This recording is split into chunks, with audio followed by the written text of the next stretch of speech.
Hey everyone, how you doing? I'm Dan Snow, I'm back. I've just spent a month in the Yukon. Just spent a month totally out of signal, and it's good to be back here. I'm back in London now. I'm going to be spending some time in Europe for the next few months. Lots of exciting stuff coming up though. How you all doing? Good to have you back, everybody. It's great to be back. Thank you for all the hearts. Long time no Dan, that's right.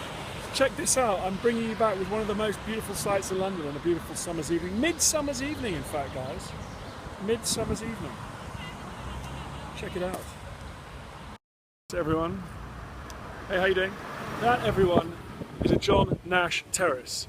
It is totally Regent's Park, which I'm going to take you into now. This is called Regent's Park, right? Because it was built by the Prince Regent. The Prince Regent had it built. The man who became George IV. George III's son. George III, as we all know, was mad, so his son became regent in his place. Down the man. Good to see. Thank you so much, everybody. It's very, very nice to have all your comments. Here you go, people jog in here.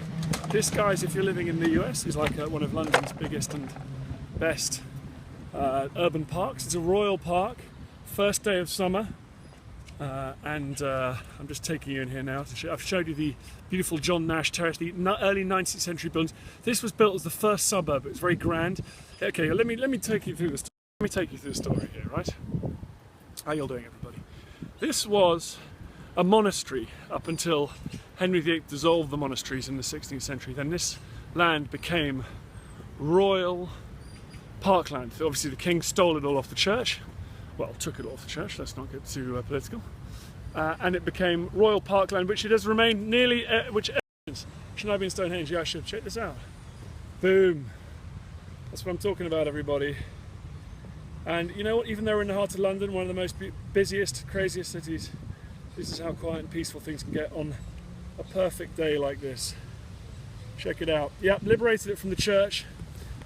The VI then turned it into this beautiful sort of park, and round the edges he built some of the most expensive, what are now the most expensive properties in the UK. And it's, you know, this park is unusual. It's kind of almost French, I've got to say. Check this out. It's like being in Paris, this park. British parks tend to be a bit more wild. I love Tata. British parks tend to be a bit more wild. This one is almost a little bit more French. So then we're going to go down here and Tampa here, good to see you in Tampa, buddy. I might be coming to Tampa this winter, so let me know where's good to go. It does remind you of the Tuileries, exactly. It's a little bit like being in Paris. And this is where all the cyclists come and nail it around the edge of this park, guys. In the First World War, look at that, there's the terrace there, looking down there. See those beautiful buildings down there. John Nash Terraces. The idea that with George IV was going to make it beautiful. And there's some more down there. You see these cream-coloured buildings there. Obviously ugly tower blocks, but look at these beautiful cream colours down there. There you go. Let's go for a little stroll down there. So the idea was that George IV, the Prince Regent, was going to have a massive palace here, and all his aristocratic buddies were going to have palaces and villas all around here. That never really worked out, but grand people did buy houses on the edge of this park, and it turned into one of the best neighbourhoods in London. These buildings cost tens of millions of pounds, tens of millions of dollars today. So, and I will show you some beautiful buildings now. We're just getting to the edge of the park here. Check it out. Listen, guys, it's good to have you all here on this.